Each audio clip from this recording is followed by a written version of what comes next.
सहिताय श्रीमन्महान् गणाधिपतये नमः।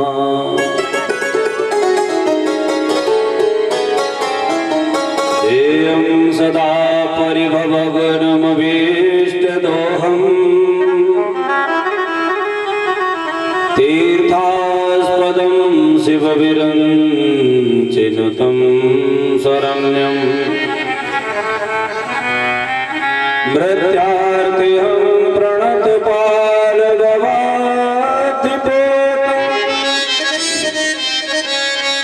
वन्दे महापुरुषते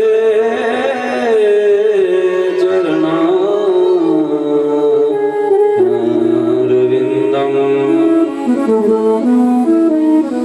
नारायणं नमस्कृत्य नरं चैव नरोत्तमम् देवीं सरस्वतीं व्यासं ततो जयमुदीरयेत्।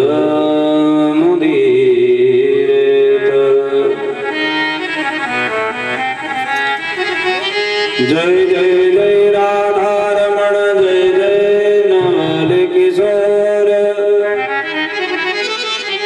जय गोपी चित चोर प्रभु जय जय माखन चोर। आइए हनुमंत पधारिए कथा करूं मति अनुसार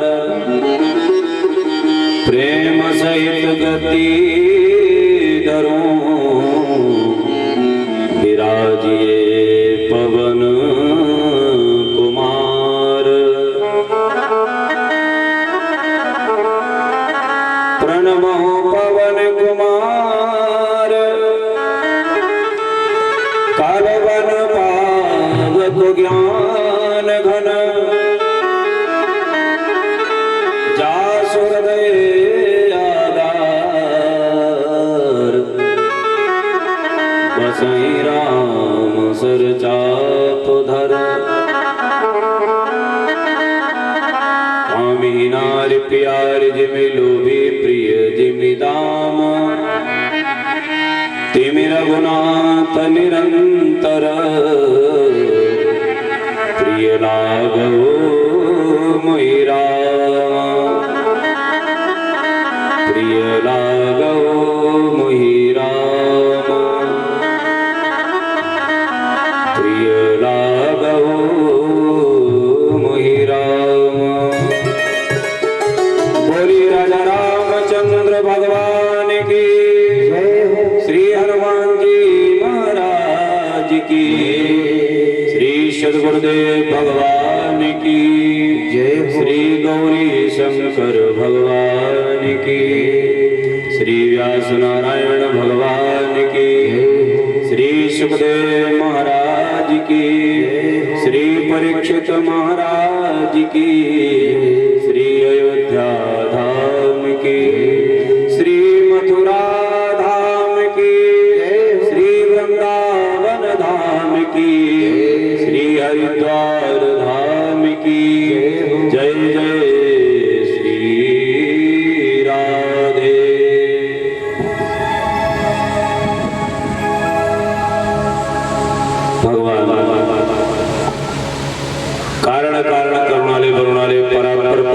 परमात्मा श्री रामचंद्र जी महाराज की पावन चरण शरण ग्रहण करने वाले हनुमान जी महाराज की भाव की उपस्थिति में हम सभी लोग भगवान की मंगलमयी कथा में भगवान की जो भागीरथी गंगा है उसमें अवगाहन करने जा रहे हैं, गोता लगाने जा रहे हैं। भगवान ने अपने शरीर के द्वारा दो गंगा का पराकट किया। ध्यान से सुनना, भगवान ने अपने शरीर के द्वारा दो गंगा का पराकट किया है। एक गंगा जो है वो भागीरथी गंगा कही जाती है। ये गंगा जी जो है वो भागीरथी गंगा है, जिनको भगीरथ महाराज जी लाए, जो भगवान के चरणोदक से उत्पन्न हुई।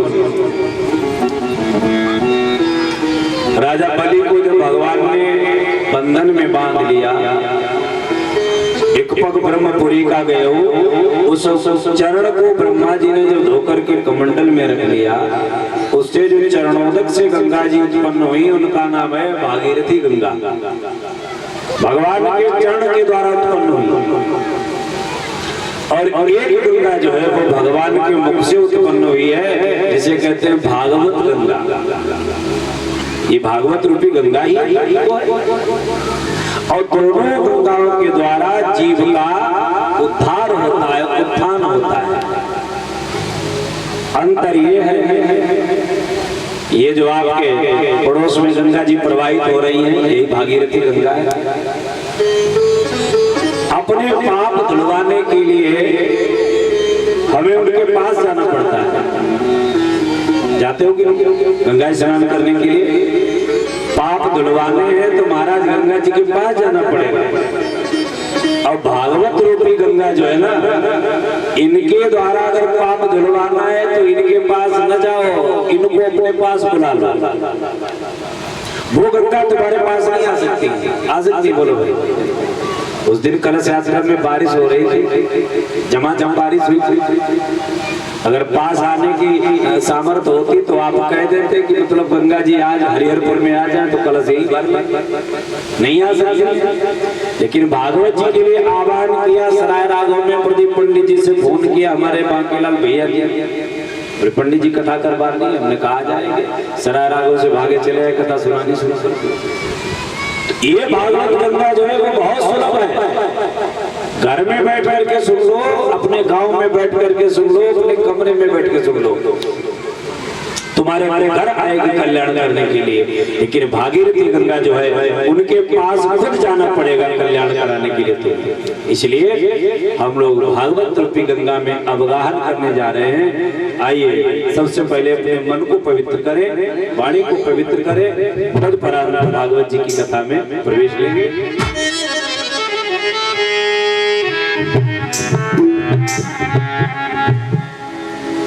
संतन के संग लाग रे, संतन के संग लाग रे, तोरी अच्छी बनेगी। संतन के संग लाग रे, तेरी अच्छी बनेगी। संतन के संग लाग रे, तोरी अच्छी बनेगी। संतन के संग लाग रे, तेरी अच्छी बनेगी। अच्छी बनेगी तेरी किस्मत जगेगी।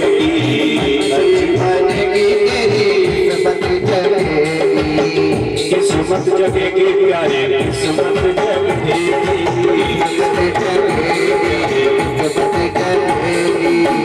अच्छी बनेगी तेरी किस्मत जगेगी। तेरी किस्मत जगेगी। बोली जाए, बोली जाए, बोली जाए तेरे भाग्य थोड़ी अच्छी बनेगी। संतन के संग लाग रे, अच्छी बनेगी। संतन के संग लाग रे,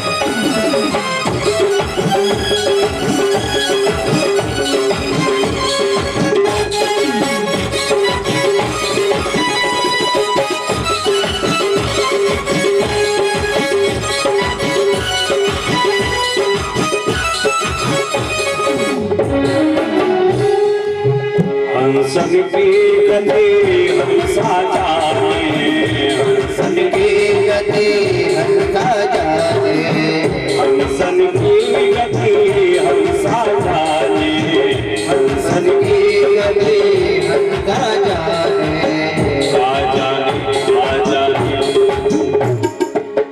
का जाने रे कारो का करे तोरी पंछी बनेगी, का जाने रे कारो का करे तोरी पंछी बनेगी।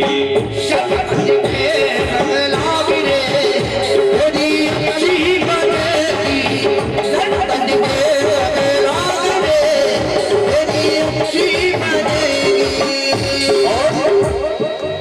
सुत बितलों की शनाती, सुत बितलों सुत बितलों की शनाती, सुत बितलों त्याग सके तो प्यारे त्याग रे तोरी अच्छी बनेगी, त्याग सके तो प्यारे त्याग रे तोरी अच्छी बनेगी। शब्द के संग लाग रे तेरी अच्छी बनेगी। सीताराम राम राम राधा सीताराम राम राम राजा राम राम, सीताराम राम राम राधा सीताराम राम राम राजा राम राम, सीताराम राम राम राधा सीताराम राम राम राजा राम राम, सीताराम राम राम राजा राम राम, सीताराम राम राम राधा सीताराम राम राम राजा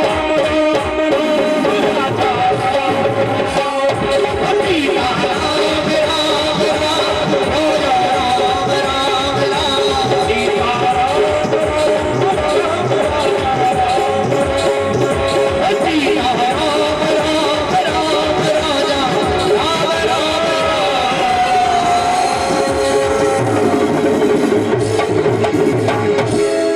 बोलिए सीताराम भगवान की, जय हो। बोलिए संत समाज की। परम मंगलमय भगवत स्वरूप श्रीमद् भागवत महापुराण अंतर्गत आप लोग बड़ी सुंदर चर्चा भी हमारे आचार्य दिव्यानंद पांडे जी के द्वारा श्रवण कर रहे थे।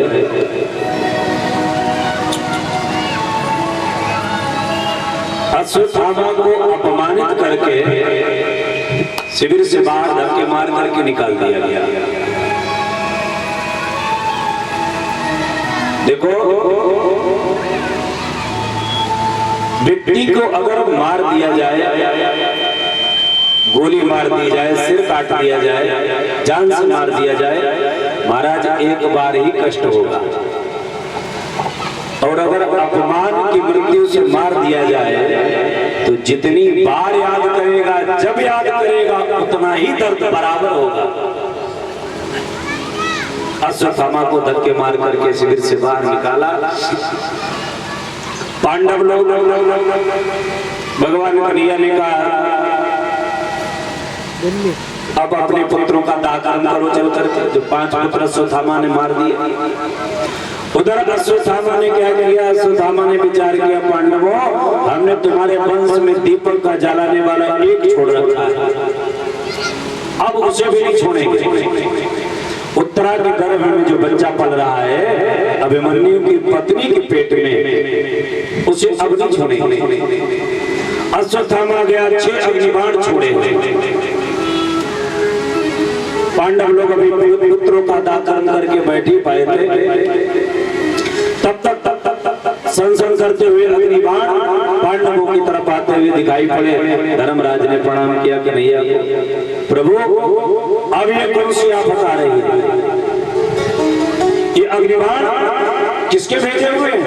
महाराज तो समाप्त हो गया, दुर्योधन तो मर गया, विजय से मुझे मिल चुकी है, अभी अग्निबाण किसके? कन्हैया ने कहा ये ब्राह्मण का तेज है, अश्वत्थामा कुपित होकर के तुम्हारे ऊपर अग्निबाण चलाए। तुम्हारा इनसे बचेंगे कैसे? इनका काट क्या है? भगवान ने कहा ब्राह्मण से एक ही उपाय से बचा जा सकता है। ब्राह्मण अगर कुपित हो जाए, महाराज आप अगर लाठी लेकर के जाओ तो महाराज पक्का ब्राह्मण होगा, बदलने वाला नहीं, गारंटी इस बात की नहीं बदलेगी।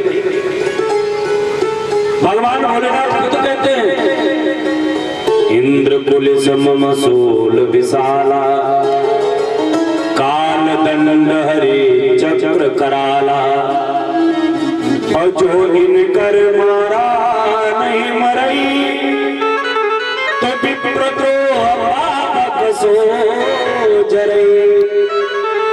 महाराज अगर ब्राह्मण से बचना है, ब्राह्मण से अगर अपने को बचाना चाहते हो तो लड़ो, ब्राह्मण के आगे झुक जाओ। सच्चा ब्राह्मण होगा, कितना भी बड़ा अपराध तुमने किया हो ब्राह्मण तुम्हें माफ कर देगा, क्षमा कर देगा। सच्चा ब्राह्मण अगर होगा तो महाराज भगवान कन्हैया ने बताया ये ब्राह्मण का तेज है, महाराज इसको पीठ दिखा दो, झुक जाओ इसके आगे, बच जाओ।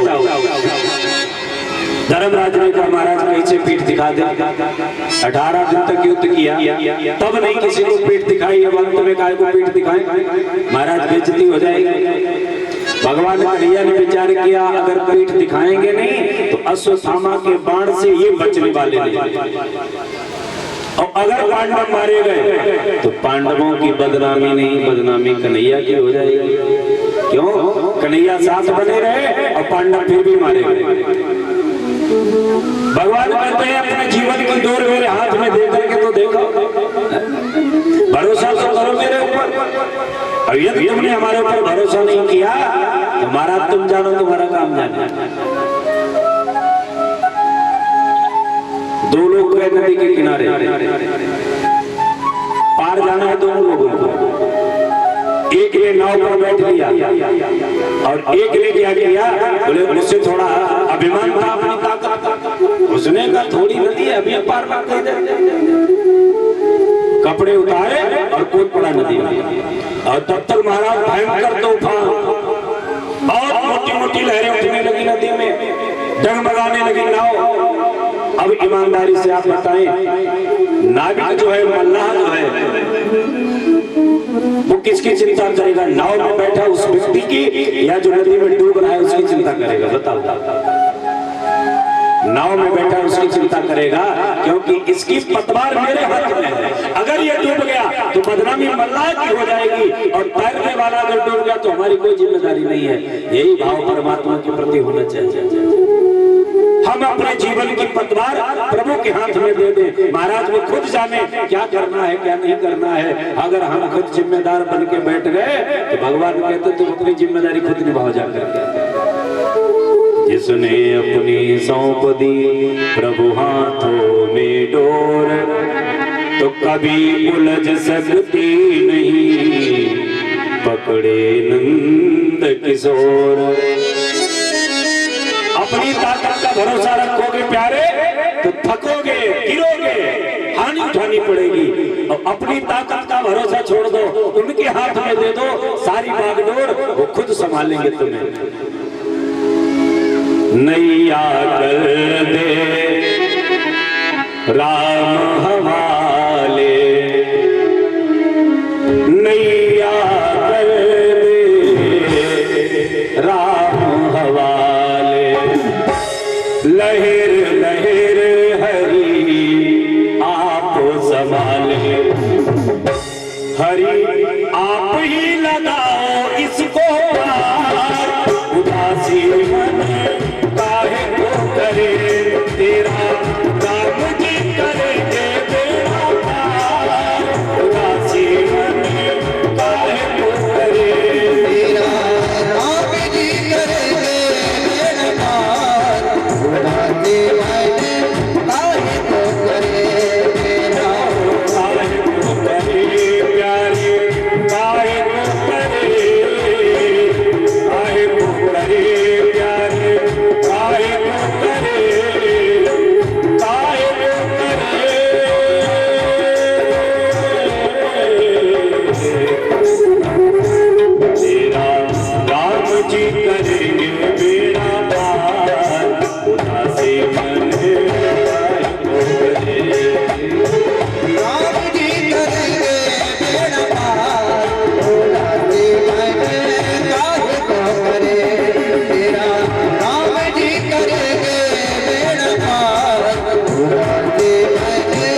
भरोसा छोड़ दो। एक बार गिरिराज जी की परिक्रमा हो रही थी, तो महाराज परिक्रमा करने के बाद में तो हालत बड़ी खराब हो जाती है। आप लोग गए परिक्रमा करने गिरिराज जी की? 21 किलोमीटर की परिक्रमा है, ठाकुर जी की कृपा से 2-3 बार हम करके आए। परिक्रमा करने के बाद में ऐसी हालत हो जाती है कि महाराज बैठ जाओ तो उठा नहीं जाता, उठो खड़े हो जाओ तो बैठा नहीं जाता है। कमर के नीचे का धड़ बिल्कुल बेकार हो जाता है। 21 किलोमीटर लगातार चलता है, बड़ी हालत खराब। तो एक बार देखा कि जितने लोग परिक्रमा करके बैठे वो कोई पड़ा, कोई बैठा, कोई कमर दबा रहा, कोई पैर दबा रहा, कोई सब बड़े परेशान। और एक लड़का छोटा सा 8-9 साल का बड़ा उछल कूद बचा था। हमने उससे पूछा, हमने कहा बेटा काहे तुमने परिक्रमा नहीं लगाई? बोले हाँ पंडित जी हमने तो खूब लगाई, जम के लगाई। हमने कहा थके नहीं? बोले ना। हमने कहा तुम क्यों नहीं थके? बोले हम क्या थकते, हम तो पापा के कंधों पे बैठ के परिक्रमा लगाई, पापा के कंधों पर बैठ करके परिक्रमा लगाई, हम काहे को थक जाए? कितना बड़ा संदेश मिलता है प्यारे। अगर हम अपनी टांगों का भरोसा लेंगे, अपनी ताकत का भरोसा लेंगे तो थकना पड़ेगा, गिरना पड़ेगा, परेशान होना पड़ेगा। अरे बाप के कंधों पर बैठ करके घूमो, कोई थकावट नहीं आएगी। वो बाप कौन है? बोले जगत पिता है, उसके कंधों का भरोसा लीजिए, हमारा थकान नहीं आएगी, गिरना नहीं पड़ेगा, सोचना नहीं पड़ेगा। अपनी ताकत का भरोसा छोड़िए। भगवान ने विचार किया अगर पांडव मारे गए तो हमारी तो बदनामी हो जाएगी। भगवान ने क्या किया? 5 स्वरूप बनाए, पांडवों को अपने हृदय से लगा लिया, दोनों तरफ पीठ हो गई, बाण वापस लौट। भगवान का नियत द्वारिकापुरी जाने के लिए तैयार हो गए। पांडवों से कहा पांडवों अब हम चलना चाहेंगे क्योंकि अब तुम्हें विजय प्राप्त हो गई, हस्तिनापुर के सम्राट बन गए।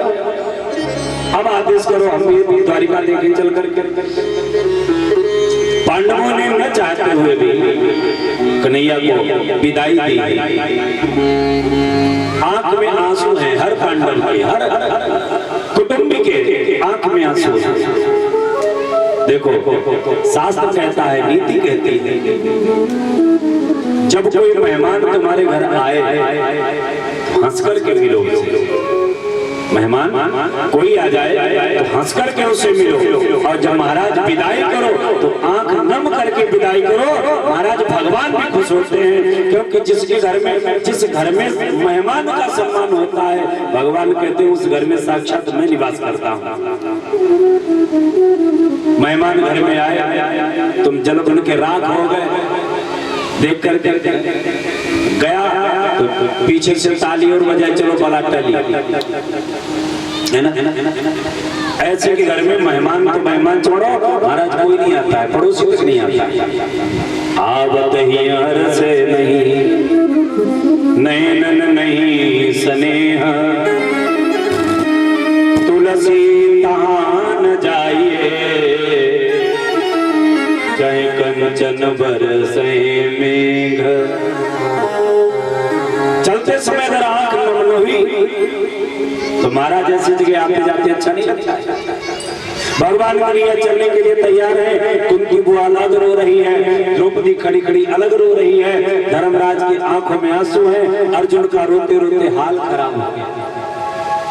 भगवान रथ में बैठने के लिए चले, एक हाथ से रथ की बल्ली पकड़े हुए हैं, एक हाथ से सबको आशीर्वाद दे रहे हैं और किसी से आशीर्वाद ले रहे हैं। एक पैर रथ के ऊपर रखा है, एक पैर जमीन पर है, ऐसी स्थिति है। और तब तक क्या देखा?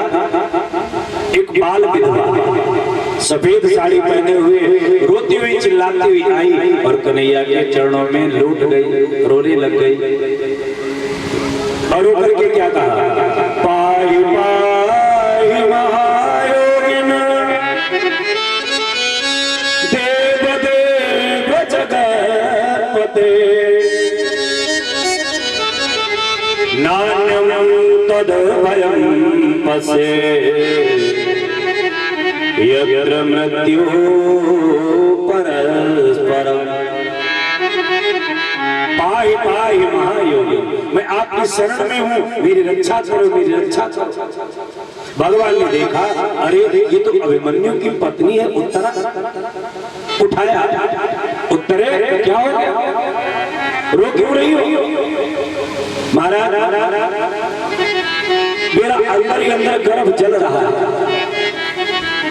प्रभु मैं आपसे एक ही निवेदन करती हूँ, भले मेरे प्राण चले जाएं, मैं मर जाऊं, मुझे अपने प्राणों की बिल्कुल परवाह नहीं है, लेकिन महाराज मेरे गर्भ में जो कुरुवंश का वंश प्रवर्तक पल रहा है, महाराज उसे बचा दो, क्योंकि मैं तो अपने पति के साथ सती होने वाली थी। आपके कहने पर आपने कहा था उत्तरा तुम सती नहीं हो सकती हो, क्योंकि इसमें तुम्हारे पास कुरुवंश की धरोहर पल रही है तुम्हारे पेट में, और यदि तुम समाप्त हो गई तो यहाँ से कुरुवंश ही नष्ट हो जाएगा। इसलिए धरोहर तुम्हारे पास है कुरुवंश की, तुम सती नहीं हो सकती। आपके कहने पर रुक गई महाराज, और आज उसी कुरुवंश की धरोहर पर आज पड़ी है, प्राण संकट में उसके, महाराज आप उसकी रक्षा करो। मेरे प्राण चले जाए कोई चिंता नहीं। देखो उत्तरा ने कितनी बुद्धिमानी से बात की। उत्तरा अगर कहती महाराज मेरे प्राण बच जाएं, साथ में बच्चे के बचाओ, तो स्वार्थ से ठहरता, स्वार्थ बनता। उत्तरा कह रही है महाराज भले मेरे प्राण चले जाएं, लेकिन बच्चा बच जाना चाहिए। अच्छा एक बात बताओ, बच्चे के तो प्राण तभी बचेंगे जब माँ बचेगी। गर्भस्थ शिशु अगर गर्भ में पल रहा है और माता के प्राण चले जाएं तो क्या बच्चा बचेगा? बोलो भाई, नहीं बचेगा ना।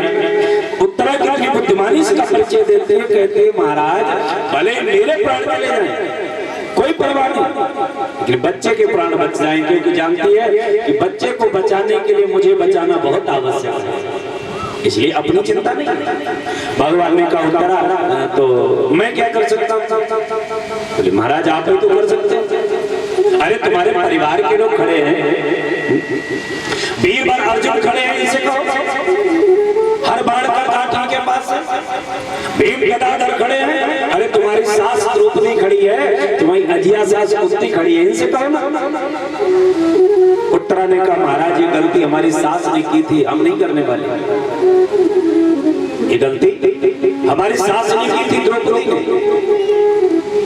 जब चीर खींच रहा था तो इधर उधर भटकती रही, कहीं द्रोणाचार्य की तरफ देखा, कहीं पितामह भीष्म की तरफ देखा, कहीं धृतराष्ट्र की तरफ देखा, कहीं कृपाचार्य की तरफ देखा, कहीं अपने 5 पतियों की तरफ देखा, सबसे अपनी रक्षा की भीख मांगी, लेकिन महाराज क्या किसी ने रक्षा की उसकी? अंत में आपकी शरण में उसे जाना पड़ा। द्रौपदी चितय चहोर रही, चारों तरफ देख रही, अंत में चित जाय रहो यदुनाथ जहाए, दुशासन अंबर खींच रहो,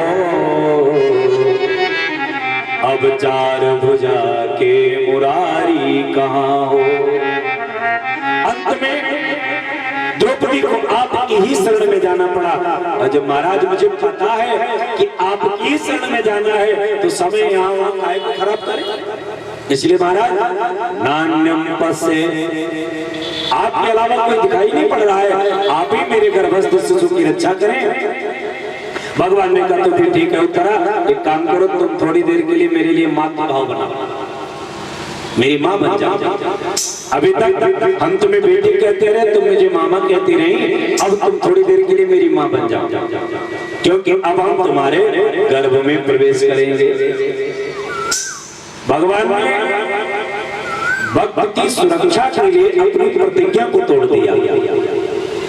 भगवान कभी किसी के गर्भ में नहीं जाते हैं, क्योंकि गर्भ में जाएंगे तो जन्म लेना पड़ेगा, जन्म लेना पड़ेगा तो फिर अजन्मा कहाँ रह गए।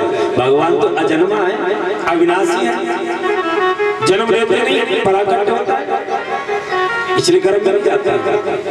भगवान ने आज अपनी प्रतिज्ञा तोड़ दी और जाकर के गर्भ में पहुंचे। क्या देखा? घूमने से परीक्षित गर्भ के अंदर कहां पर है, घूम घूम करके बाण उस बच्चे को जला रहा है, बच्चा भयाक्रांत है, कांप रहा है, थर थर थर थर कांप रहा है। भगवान ने विशाल गदा को घुमाया और गदा को घुमा करके उस बाण को शांत किया और पुनः उस बच्चे को अभय दान दिया, प्राणों का संचार किया। भगवान बाहर निकल करके आए, बच्चे को सुरक्षित किया। भगवान चलने के लिए तैयार हो। कुंती बुआ ने कहा, अरे भाई एक बात बताओ, इतना बड़ा काम करके भगवान जा रहे हैं द्वारिकापुरी और कोई धन्यवाद के 2 शब्द तक नहीं दे रहा है। अरे मान लिया कि माछी उड़ करके आकाश का अंत नहीं पा सकती है, लेकिन प्रयास तो कर सकती है। एक छोटी सी मेंढकी तैर करके समुद्र पार नहीं कर सकती है, लेकिन प्रयास तो कर सकती है।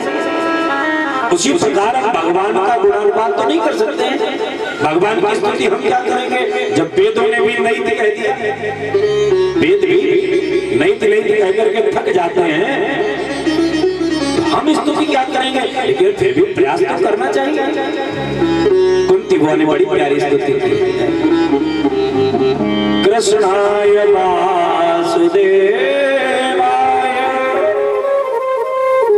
देवकी नंदनाय च नंद गोप कुमाराय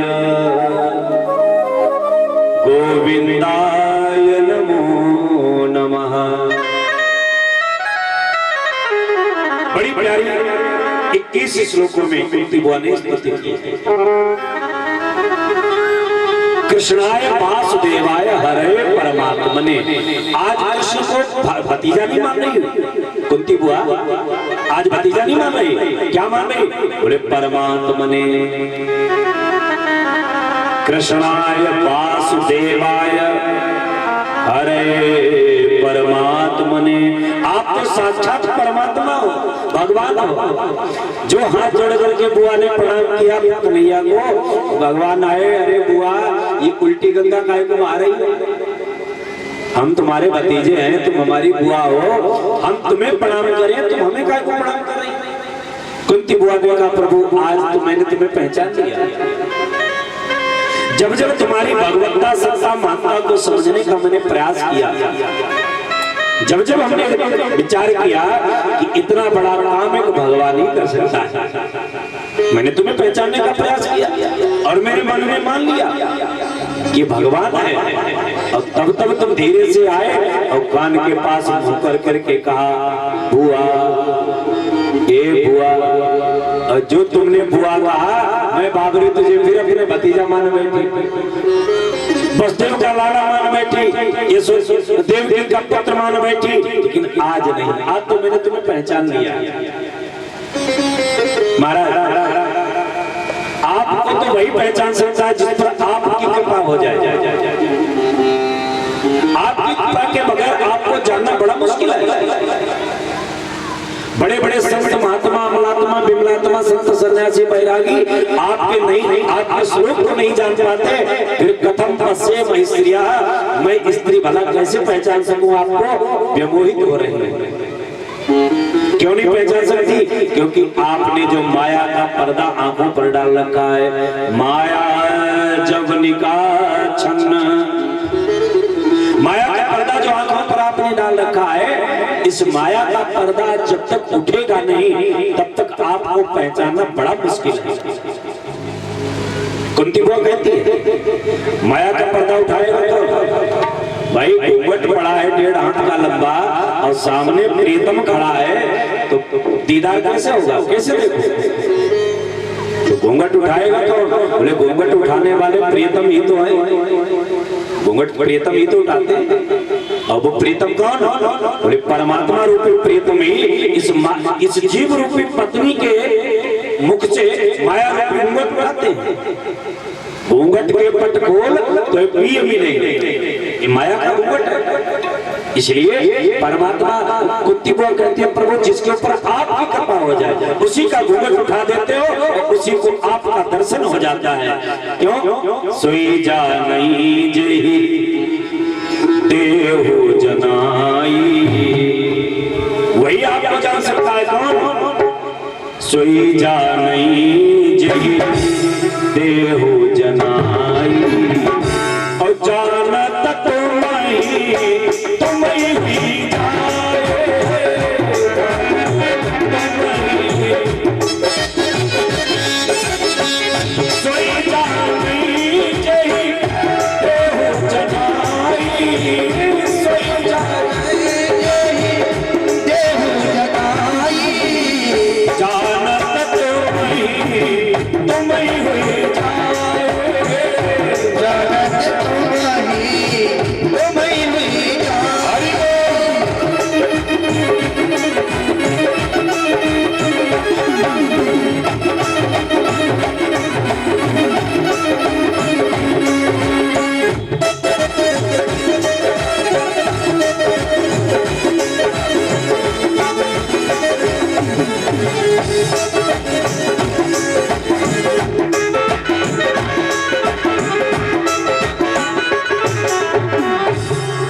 कुंती बुआ कहती है प्रभु आपको तो वही जान सकता है जिस पर आप कृपा कर दो। बड़ी प्यारी स्तुति की है महाराज। मैंने आज आपको पहचान लिया,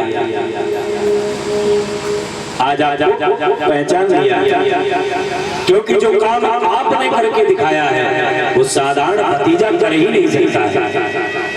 गर्भ में जाकर के पुनः वापस आना, मृत शरीर में प्राणों का संचार करना, ये साधारण भतीजे का काम नहीं है, ये तो अखंड कोटि ब्रह्मांड नायक का काम है। तो प्रभु मैंने आपको पहचान किया, इसलिए प्रभु अब मैं आपको भगवान ही मान रही हूं। भगवान ने कहा प्रभु हुआ अच्छा खासा भतीजा बना डोल रहा था और मुझे भगवान बना के खड़ा कर दिया। अगर तुमने भगवान बना दिया है मुझे, तो जाओ जो भी मांगना चाहो हमसे मांग लो। अगर भगवान बना दिया है तो मांग लो। तो सबसे पहले धर्मराज ने मांगा है, धर्मराज ने मांगा कि मैं अपने धर्म से कभी च्युत न हो जाऊं, अलग न हो जाऊं, धर्म हमारा साथ देता रहे। भीम ने मांगा महाराज वैसे तो हमने पूरा जीवन खाने पीने की व्यवस्था में जुटा दिया, लेकिन आज खाने पीने की व्यवस्था नहीं मांगूंगा।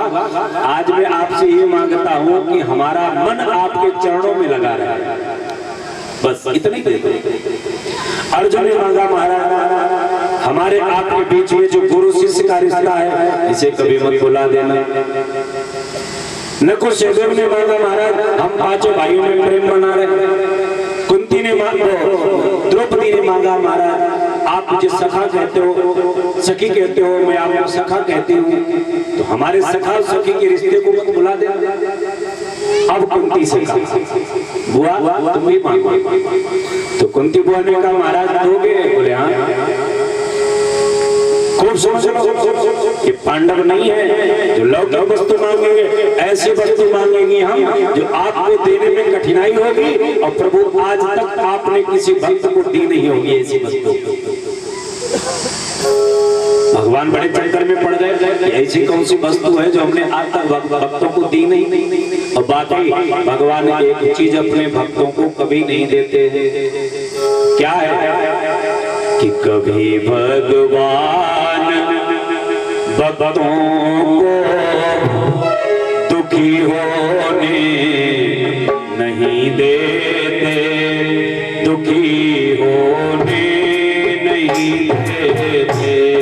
कभी भगवान भक्तों को दुखी होने नहीं देते, दुखी होने नहीं देते।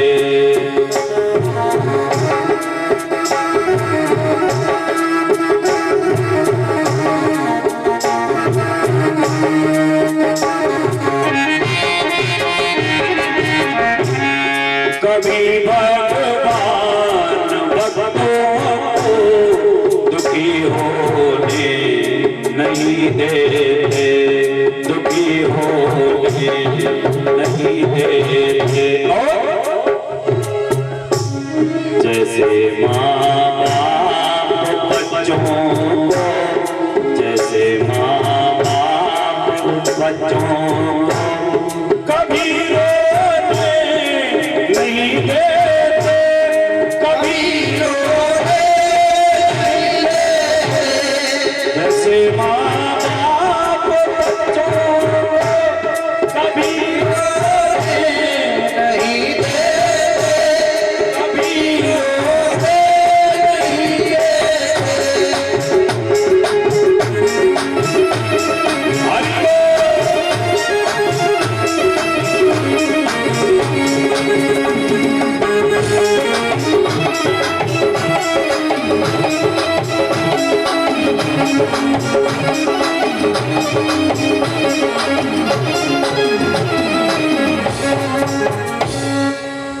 कुंती बुआ ने कहा प्रभु ऐसी चीज मांगूंगी आज तक आपने किसी भक्त को नहीं दी होगी, मांगो। कुंती बुआ ने झोली फैलाई, प्रभु अगर देना चाहते हो तो विपदा संतु नासस्वद तत तत्र तत्र जगद गुरु भगवतो दर्शनम यस्यात् अपुनर्भव दर्शनम। महाराज अगर देना चाहते हो तो विपदा संतु नः शाश्वत। हमारे कदम कदम पर आपत्तियां ही आती रहे, हमें दुख प्रदान करो। भगवान ने दौड़ करके कुत्ती बुआ के मुंह पे हाथ रख दिया, अरे बुआ ये क्या मांग रही हो? पूरा जीवन तो तुम्हारा दुख में ही गया है, सुख की तो अनुभूति भी नहीं तुमको हुई कभी। सारा जीवन दुख में चला गया और अब भी तुम दुख ही मांग रही हो। जन्म तुम्हारा हुआ राजा सूरसेन के घर, लालन पालन हुआ तुम्हारा राजा कुंती भोज के घर। कुंती का जन्म हुआ है राजा सूरसेन के यहाँ। इसका जन्म का नाम था प्रथा। कुंती का जन्म का नाम है प्रथा।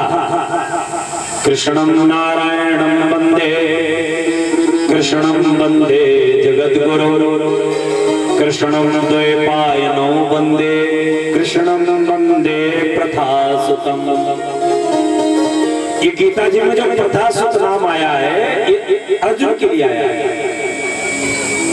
तुम्हारा जन्म हुआ राजा सूरसेन के यहाँ, लालन पालन हुआ कुंती भोज के घर।